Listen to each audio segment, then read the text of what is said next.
Hello, welcome back to Empire of the Sun, and this is the aftermath of the big battle in Guadalcanal, which pretty much destroyed the Japanese carriers and sent them flying back home. And the Juno was withdrawn to Truk. I think that's where it originally came from. The Yamato was sent here to protect the Akagi from being bombed, because then I would have to pretty much flip the Yamato to be able to hurt the Akagi, and the Hiei went all the way out here to, and the Nagata went to Wewak. So there is still a Japanese naval presence in the South Pacific, although much diminished because carriers are gone, or at least the heavy ones. Um, I want to talk a little bit at this point about the Commander Roachford card. If you'll indulge me, some thoughts. Um, a lot of beginners think that the Americans get two ambush cards. They get this card and another card that has the army something. Army breaks the army code or something, and that I think gives the Americans or the Allies some kind of ground combat modifier on top of the ambush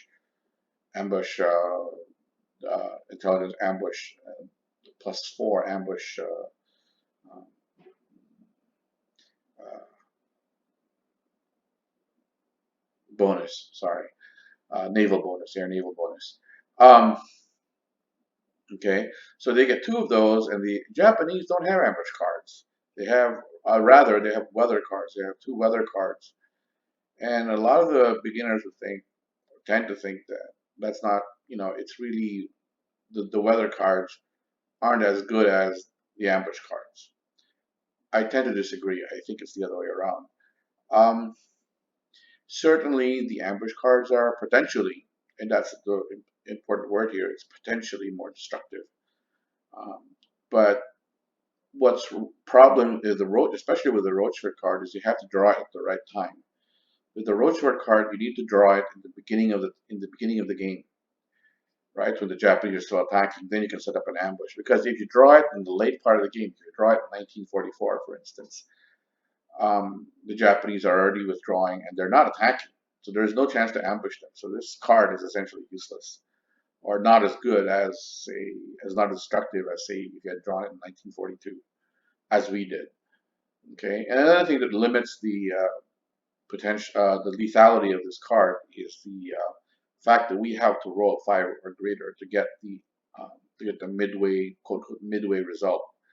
Um, because otherwise you're just getting a full result and no critical hits, so you can't like pick on just the Japanese heavy carriers. You have to distribute your hits over all the entire Japanese force, which will not as good. You won't get as good a result. But there it is anyway. So the Allies have this, and the Allies have the other ambush card as well. So this one is interesting. It's nice to have, but it's not as lethal as you might think it is. The Japanese, though, have two weather cards, and those two weather cards are actually quite um, important. They're you remember when you play a weather card, it cancels an entire Allied offensive. Um, there's one of them is even the Halsey's Typhoon, even causes a little bit of damage to the American fleet. Um, you can like flip a cruiser or light cruiser or something like that. I don't remember. But unlike the Roachford card, where you have to roll a die and hope you hit a 5 or more for it to be fully lethal to get full lethal effect, the Japanese weather cards, you don't have to roll; they automatically work.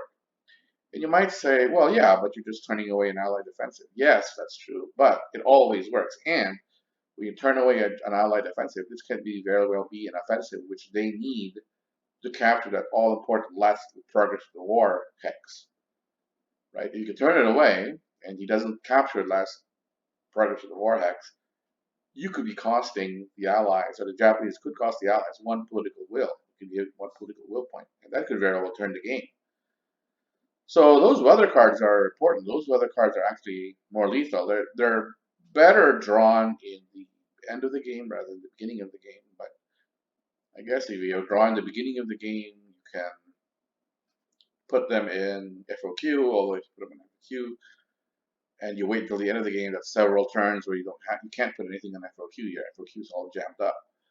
But you know, Take it or leave it. That's what you get. Or you could play it for the point, and hopefully you get JoJo card and play it for that for the event. Shuffle and get get the weather card back at a more opportune time.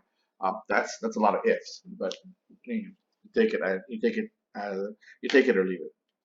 Um, anyway, I think the Commander Roadster card and all the uncertainties of this card, because it's so potentially lethal if the Americans have it at the right time, is what I think is what makes card-driven games so great. Because there was no way for the Japanese to know that I was holding on to that card. It was because of the fact that I had this card that I actually intentionally set up an ambush for him. That would not have happened had it not been for the card-driven CDG, the CDG mechanic. Okay, the uncertainty of having a card.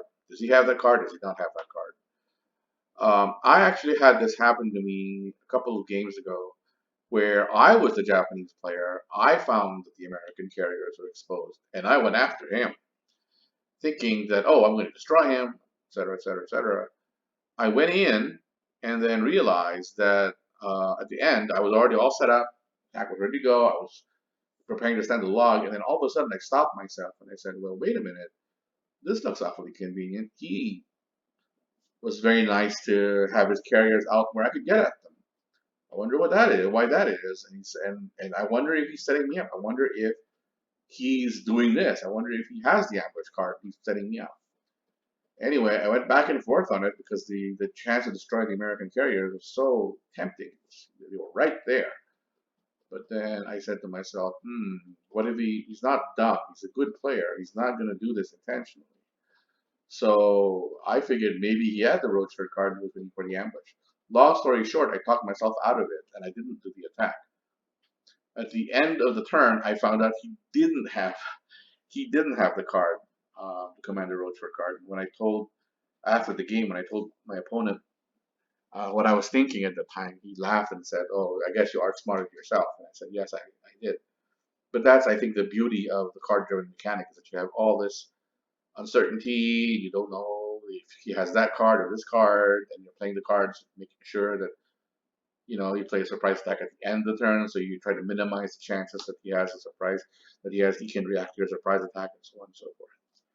Anyway, so that's basically what I want to say about the Commander Roadster card. And thank you for listening to that. Okay, so we continue on to